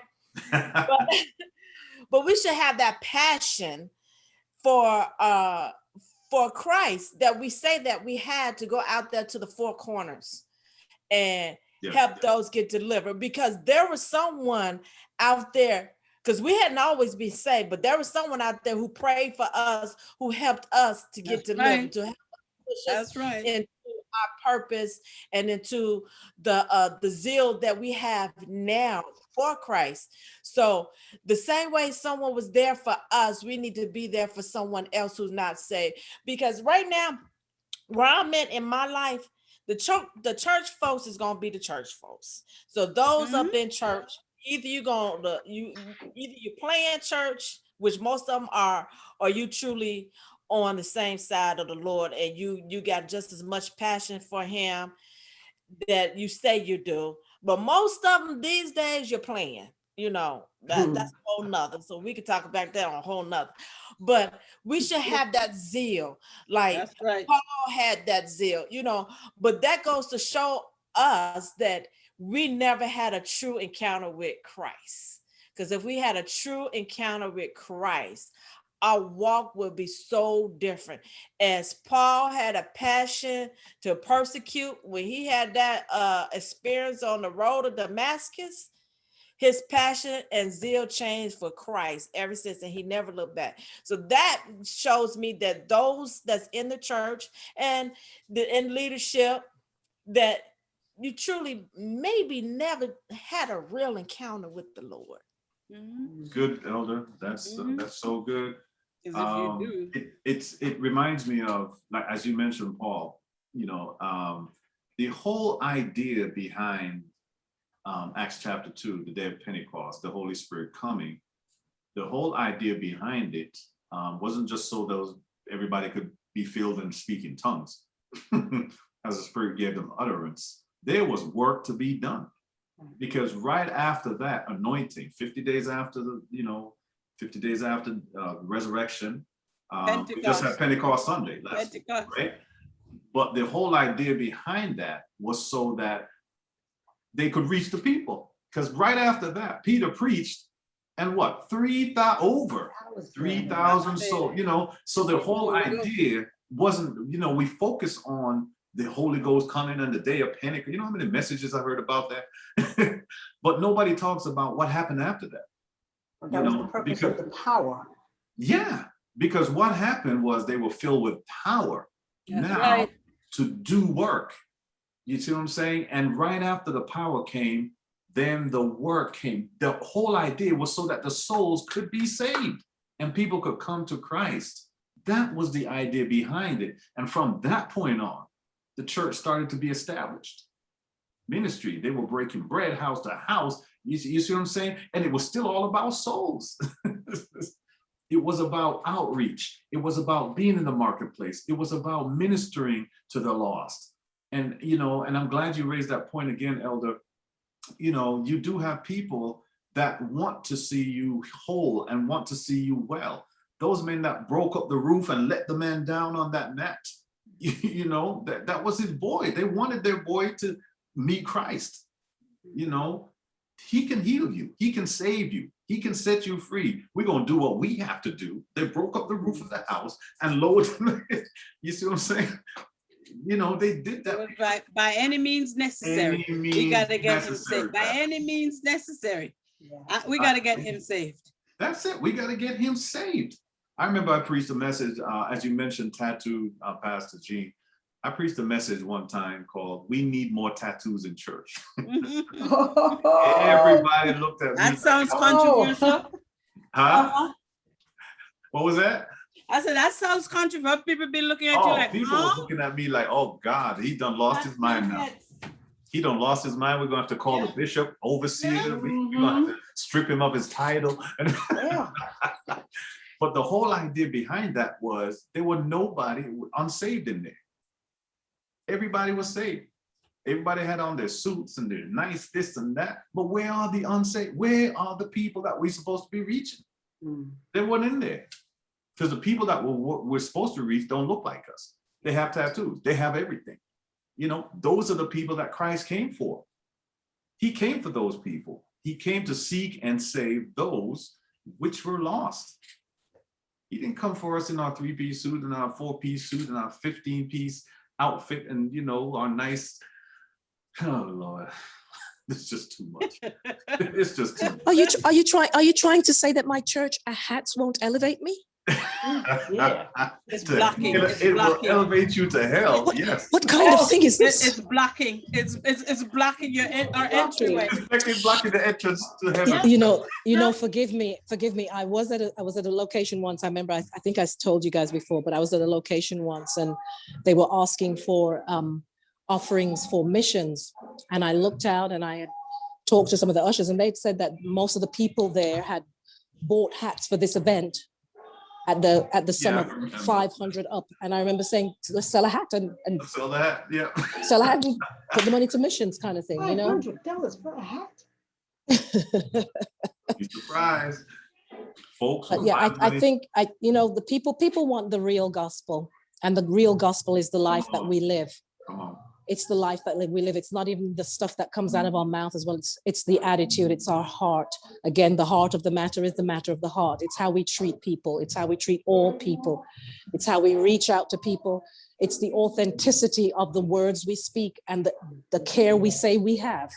The authenticity, and that comes through the consistency as well. Because if you really believe it, you're consistent in it. You're not wishy-washy in it.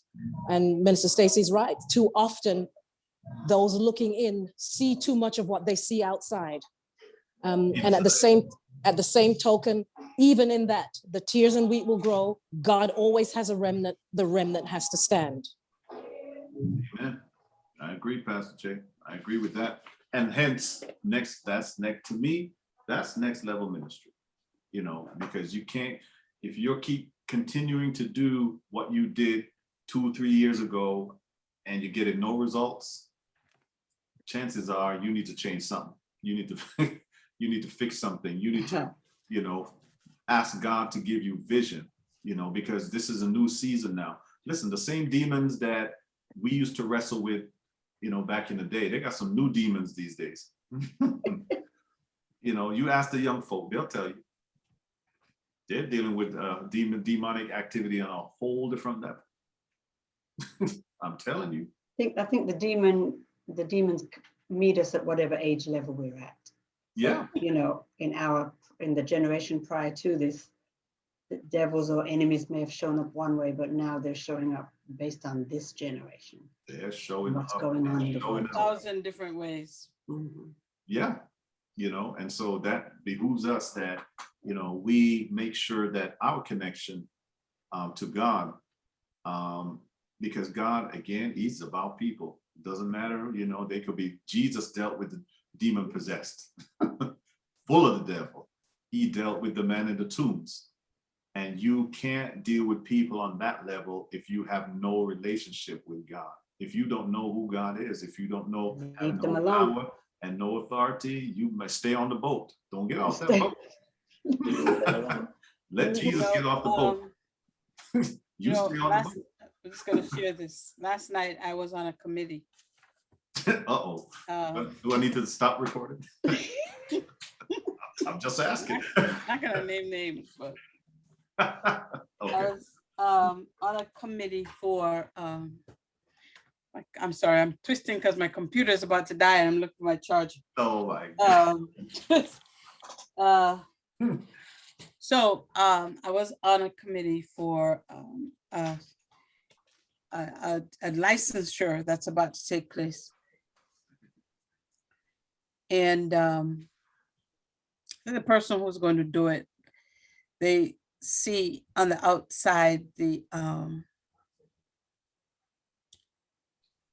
the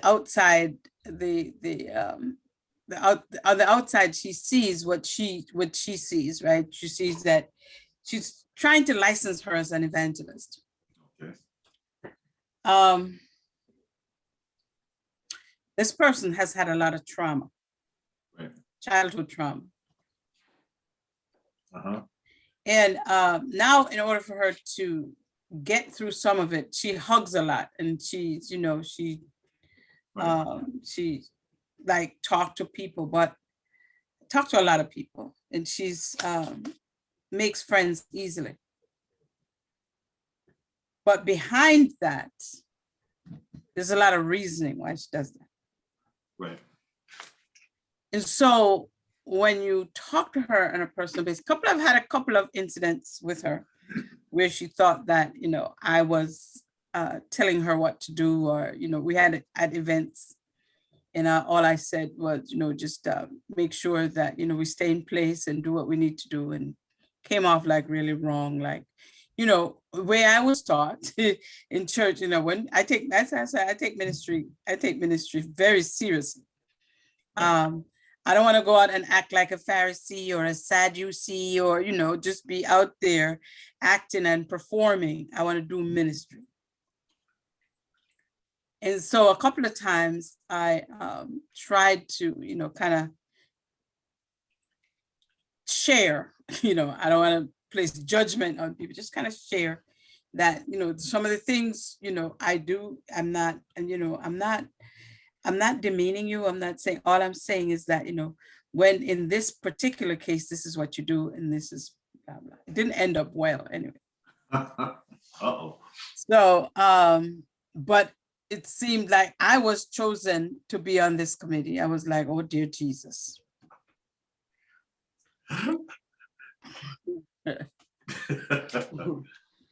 Because I already saw beyond, you know, beyond the hugs and beyond that, what that was about. You know what's going on. I know it's, yeah. And so I am not, you know, the person who's doing it, she's quite sure.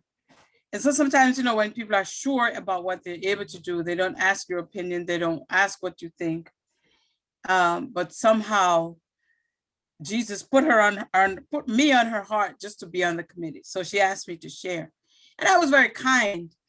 But you know, what I needed to share with her is that without the lady in the room was that give her a little bit more time. Yeah. Give her a little bit more time to get seasoned to the to behind that hug. It's a reason why she does, because she's gone through a lot of trauma. Yeah, she's gotta get that, yeah. So you gotta get, you know, you give her a little reason to get there, because she's going to bleed on people. That's And good. yeah, because some of the times you get with people is not because of the love of people, it's because she wants to know what's going on. And so some ministry is not about that. You could be praying for somebody, but God will reveal to you what you need to know. You don't need to know everything. Right. God will reveal to you what you know, and it will come to you in due time. You'll just know. And so last night I was able to kind of share, you know, with her. And I think that, you know, the hugging and all of that is part of leading you to the place that that God wants you to be. But in that, we still got to remember we have more work to do. And the work is internal. The work is not external. Yeah. We got to do the internal work. Yeah. So that if somebody comes in, it's not a good day, you're not gonna yell and scream, and we're gonna see the other side of you. You're gonna give them a piece of your mind. We want you to give them a piece of your heart at all times. Yeah. And I don't know, you know, when we left, I don't know how she took that, but I just know I needed to share that the internal work is not what we see on the out there. The work, real work is not what we see on the outside. The real work is what happens on the inside when nobody's looking, like we talked about before. What happens when beyond you're there and somebody's not the kindest to you. And how do you take that? Are you going to curse them out and just put the Bible aside and that's, you know, because I'm not going to take that, you know, and that is still there. That's fresh for her because of so much trauma. And so it looks there. So I'm sitting there, I'm like, she's not ready. She's about to do it in 15 days, you know, about to do this licensure in 50 is on you, what you do. So I just had to share what it is. So I said that to say, we can't just look on the outside and determine that somebody's called because I hug tighter than you do. That's good. Yeah, we got to do the internal work. Is that, and that's what's going to come on the it's gonna come out and show the real you. Yeah. That when you're under pressure, how do you act when you're under pressure? How do you act when somebody is saying that I don't want, who is your Jesus? I don't want your Jesus. You know, how do you act when somebody curse you out and tell them, you know, talk about you, because it's going to happen. They did it to Jesus. Why do you think they won't do it to you? Are you ready, spiritually ready, or even emotionally ready for that? Good. Because that's what you're going to go into. And I think it doesn't matter how, it doesn't matter, again, what you see on the outside. Just remember that internally, what happens on the inside eventually is going to come out on the outside. Yeah. So we got to be careful when we do that and make sure we have a consistent. If she had asked me my recommendation, I said not for 6 months or another year. Yeah. To do that work, because you need to do that work. That's it. You know, and if you don't do it there, you know, go on. You're gonna hear somebody call you crying that, you know, I mess up, and not that you're perfect, but it's something that you could have avoided because you've done the internal work. But we need people like you, Pastor Jean. Well, I mean, it's not always spiritually discerned, but it can be spiritually discerned. But there are people like you who are taught in this area of psychology, if you want to call it that. I said that's my degree. I'm sorry. The degree. I love it because you help to make the body whole. That's it. because you have an important role to play. But if we had more people, and no, and we don't want too many people, but we need people, even like people who are in pastoral work now. You need people on your team who will say that to you. Yeah. You know, you don't want just yes people. Okay, if that's what you say, Pastor, oh, yeah, okay, yes. No, we need people who can say, give that person more time. They have a good heart, they have a good mind to do the work, but they're not fully developed. They're not whole yet. And I appreciate, I would love to have you on my team. You know what I mean? Because I'm coming down next week. No, sir. come on with it. Because we need that. We need people that will tell the truth. Like there's a person I know now who's very zealous. Oh, I'll do it. Come on, I'll do it. I'll do it. But I've seen behind that person in the spirit, and the Holy Spirit has said, do not push that person into ministry.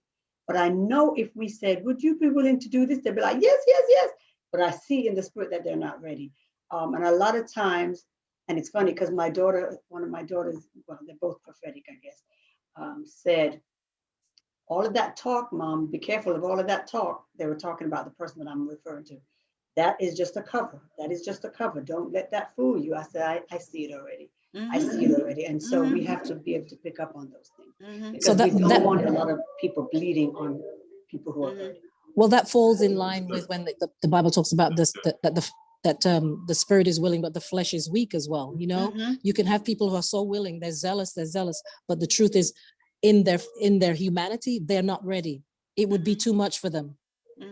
The responsibility, it would be too much for them, and they would succumb to the flesh. You know what I'm saying? And so that's why the training is important, and that's why that discernment is important as well. And that when you see someone who is willing, that you can train them. I always say this: you can, as a teacher, then when I'm hiring teachers, give me someone who has passion, because I can teach them the rudimentals, right? But I can't teach you to have passion.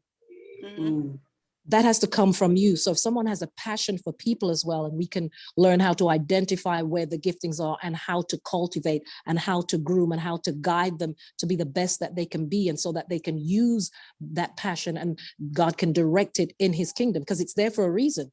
Their voice is there for a reason. Yes, I agree. That's good. I always say that when I see in that spirit of discernment and the calling, I see the calling to be an evangelist. But I like I said to the leader, I said, she's called, but she's not ready. And we have to be able to discern that within our people. I think we will make people whole, and I think in time they would appreciate that we would, try to work with in time. Yes, allow them to become whole in themselves before you push them out there, because you're almost like you're pushing them onto a crowded street, and now they get lost in there because I don't know, I'm all over the place. Yes, I can do it in my head. You're called, but you're not ready. Look, when you have fruit, you don't pick the fruit until it's ripe. And if somebody was to go to try to pick that fruit, you'd say, stop, wait, no, give it more time. Right. Just give it a few more days. Even if you buy the green bananas, sometimes you buy them green because you want to wait for them to ripen, right? You don't want them to go rotten before time. So you buy them green because you know you're not going to eat them till, you buy them on Saturday because you know you're not going to eat them till Wednesday, but you buy them slightly green because you know by Wednesday they'll be ready. That is true. So you need that time. And time is what is going to help us when we are in ministry and when we are able to put people in place. Because remember, people the faces of those people are going to be the faces people coming in are going to see. And I think that, some people I know, they have the ministry of helps, but they do not belong at the door. Mercy. Look, I can tell you, I've met a few sour ushers that you're like, why your face is push up every Sunday, your face is push up. Push up. They don't belong at the door. I'm telling you. You suck your teeth. Yes.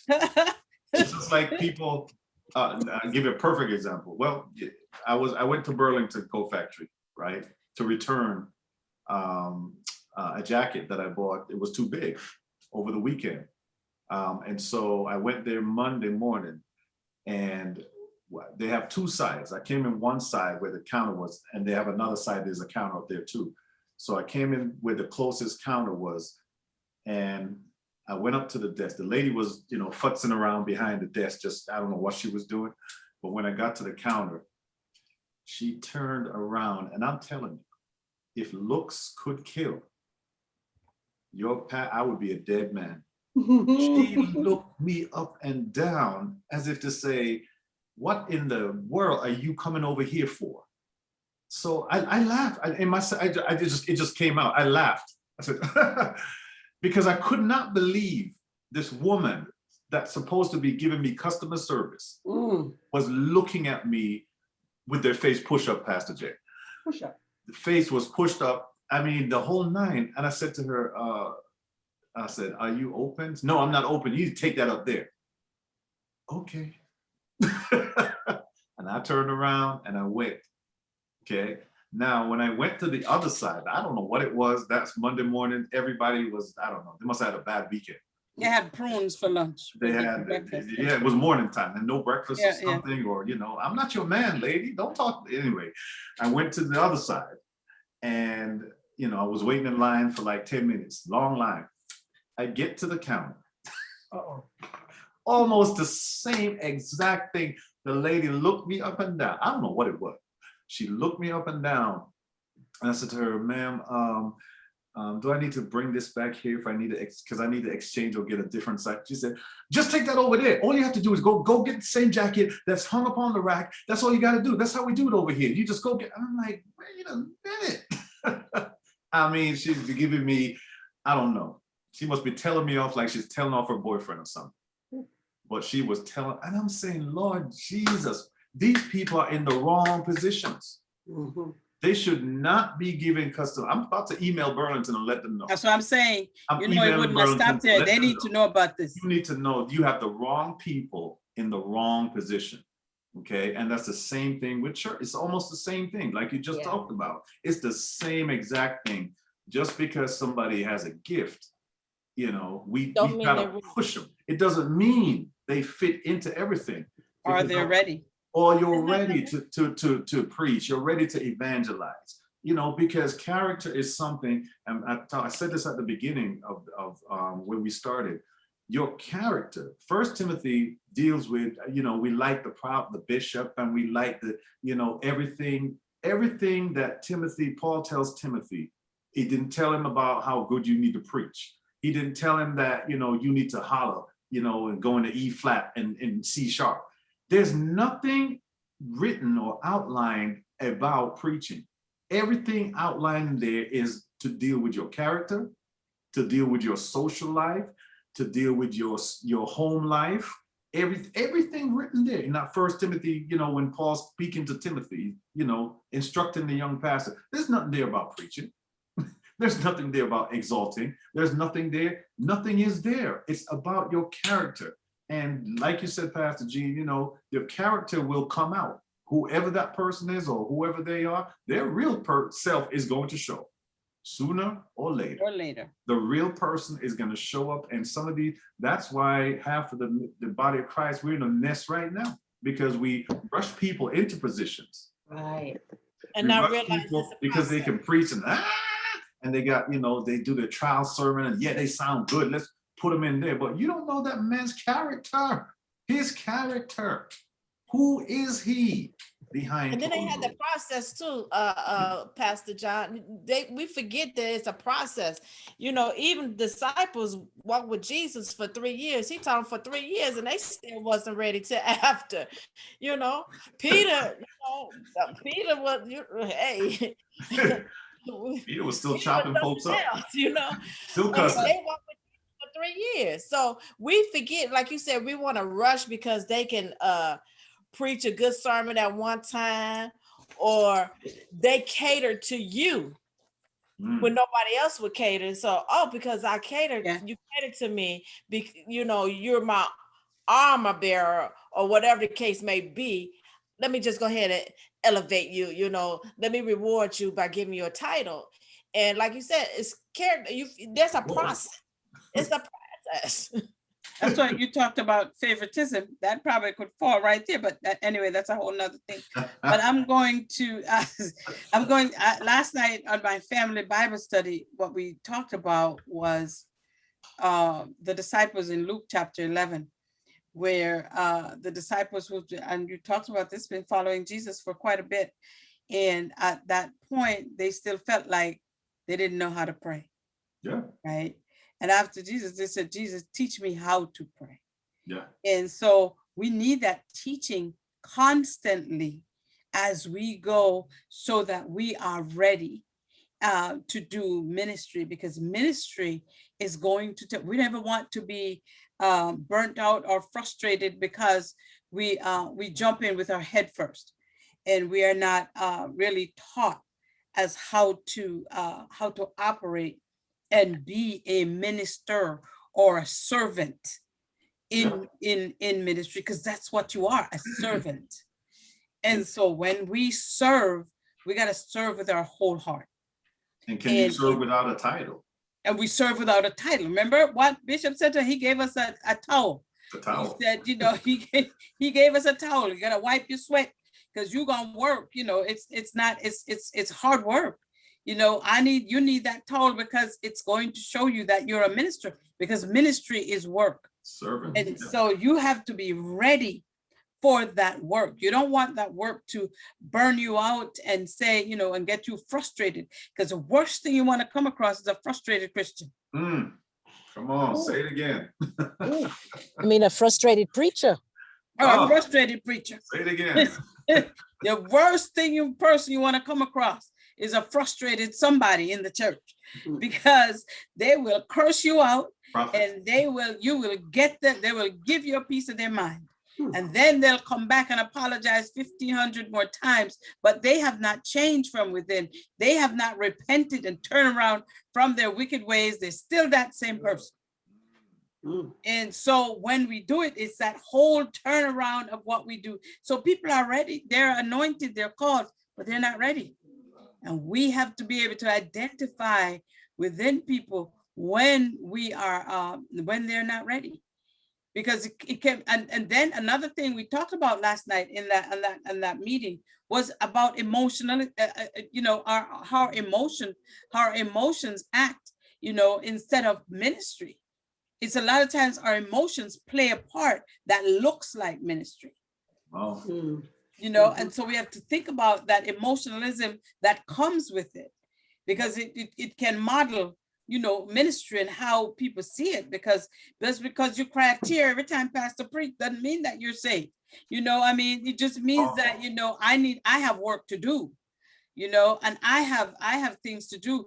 And just because you bring Pastor John his tea and his water and whatever he needs, and you get him the right size jacket, doesn't mean that, you know, you're saved. You know, it just means that it just means that you need some more attention.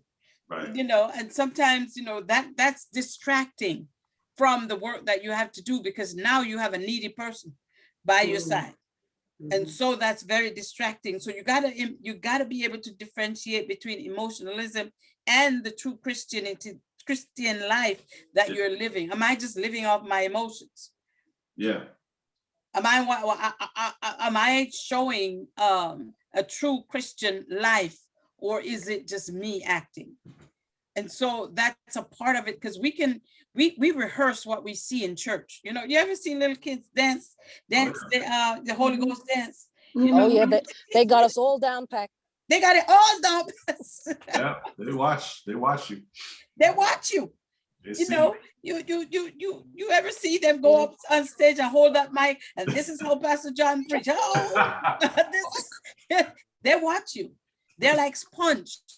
Yeah. They soak up the things that they see. So people in church are like that. They will model everything they see, and it looks like it's real. Learned behavior. It's learned behavior. And so we have to be able to identify those things. Because when people come in a rush, I'm ready to be. We have a protocol. We have stuff that we go through, and a lot of times they don't make it to the end because they can't wait. Oh, because they can't wait. But even I think also too, Pastor Jane, is like even with us seasoned in ministry, I feel sometimes like, I don't know about you guys, but sometimes I feel like I'm still not ready. It's because we learn, it's a learning process every day. You're learning, and it's like once you make it over that one hump, it's like it's almost smooth sailing. Then you get another one. It's like, I am not ready for this. I'm not ready, Lord. I've been in ministry for 30 years, and I still feel like I'm still not ready for it. So let them call you to preach. Let them call you to preach and see. I'm like, come on. Like, I'm nervous. Like, I'm not believe it. Like, what? Even just to do a presentation, like Pastor Janet said, we had the retreat on Saturday. I'm like, Jesus, she does. Why she do this to me? Why, I can't do this. Pastor do. I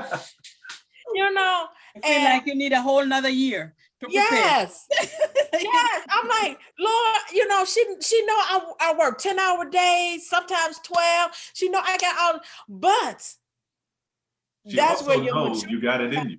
She knows that. That's where the maturity comes in. That's right. That's right. When you are in Christ, you got it in you. No matter how much pressure you got, because the Lord always do the last 11:59 with me, so I can have 6 months to prepare, and I still won't get it done till like the day before or 2 days before, because that's how He uses me. But those who are not ready, and you put them in that, they would die. They just the pressure itself, because with us just being seasoned, the pressure could get overwhelming for me. And and I'm seasoned, but then I realized God showed me you work well up under pressure. So someone who's not seasoned, and someone who you just thrown in there without going through the process, they can't handle that. And then when they look to the leadership that put them in there, the leadership fails them. And then they look at God as a failure. Ooh, and so they equate that with God. Exactly. And then that's who they see, because that's church. To them, that's church, and that's who they see. They see that preacher. And when you are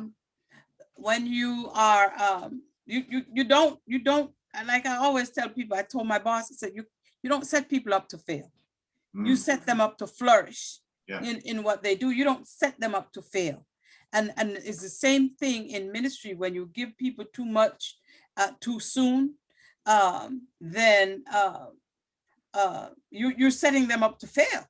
Yeah. And so they come out that you ever see the cycle of people coming from, what happened to this person? Where is this one? You remember we talked about that in terms of when you ask someone, or when you as leaders you give an assignment, that the only way people grow is when you challenge them and you support them. You challenge and you support. So even with the challenges that I give out, I always try that I'm prepared also. So I'm right there along with whoever it's gonna be, to be able to make them look good. Does that make sense? Yeah. They're not gonna. I won't allow them to fail, because there's a greater purpose in what we're doing as well. And I think that sometimes I say, look, I don't think there's been a time where I've ever stood up to speak and said, "Oh, I got this. Yeah, man, this is gonna be a breeze. This is a breeze. I got this." I've never had that feeling. So you know what? There's always that anxiousness. Maybe am I ready? Am I going to say the right thing? Lord, do speak through me. And you know what I always hear the Lord remind me, even when I don't always feel ready, is that as long as you stay steady, I'll do the rest. If you're consistent and your heart is there, I will astound you. And that's the miraculous thing about when you're doing ministry as well, and you're doing unto the Lord, because when you're done, good and well it wasn't you.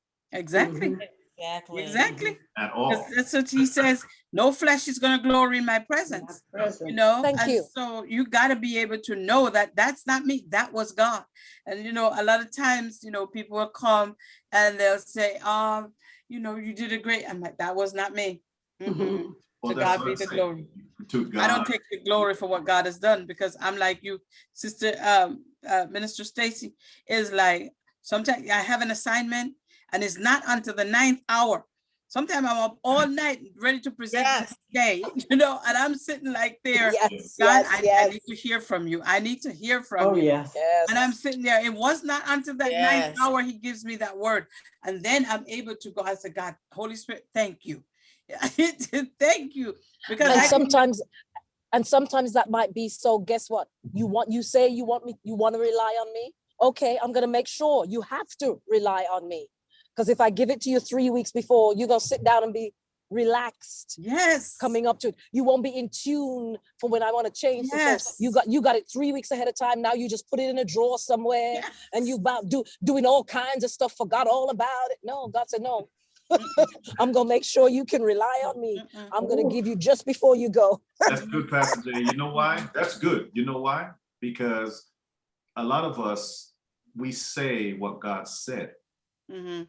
you know, because God will give us something 3 weeks before the time, and we think that that's it. But you have to say what God is saying, Mhm. not what he said. Mhm. That's when God changes it. That's when he gives you it. Because what he gives you at the 9th hour is what he's saying Mhm. versus And there are what times he when- and it- said. a Right. couple And weeks there's times he will give you something though, but he will not release you to give it until it is the appointed time. Right.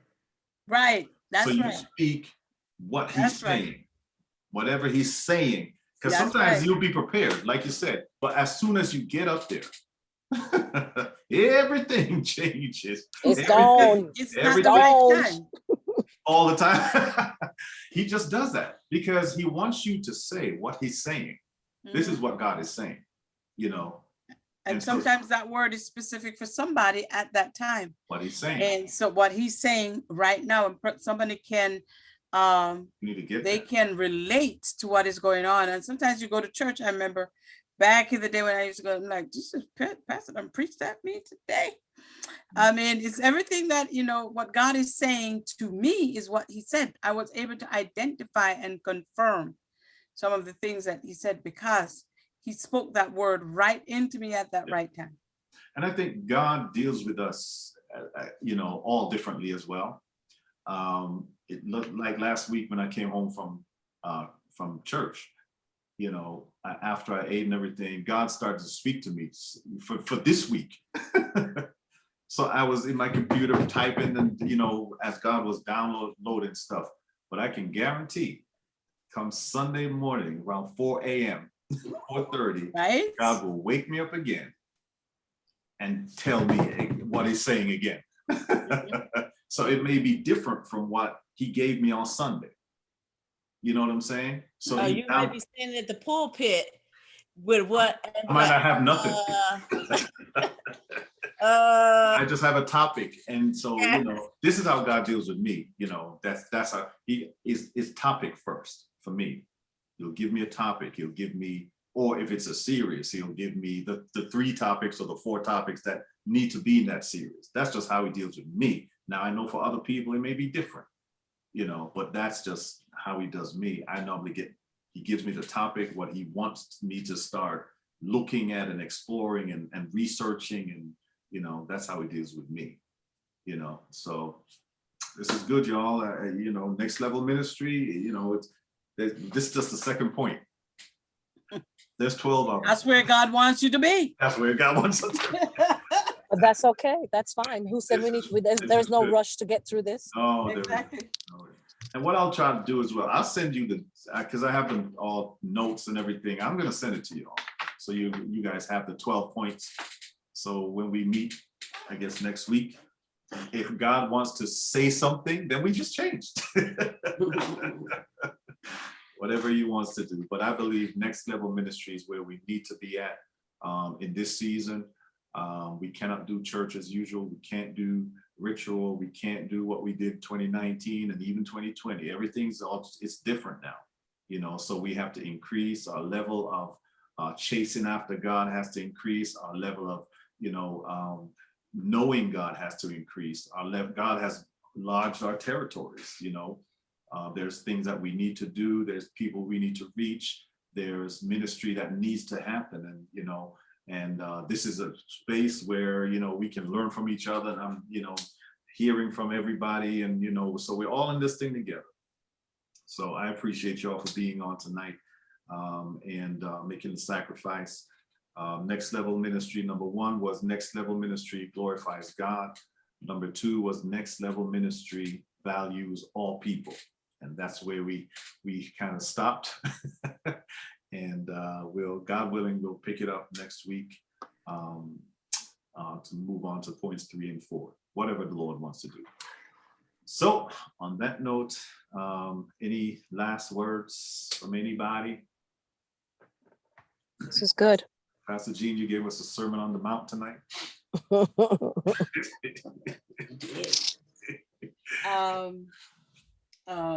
I think that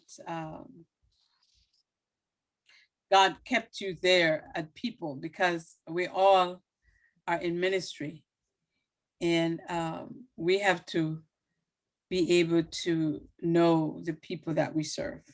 Yeah. Know who's in our pews. If we're on, again, you can't just sit on the steeple and look down on the people.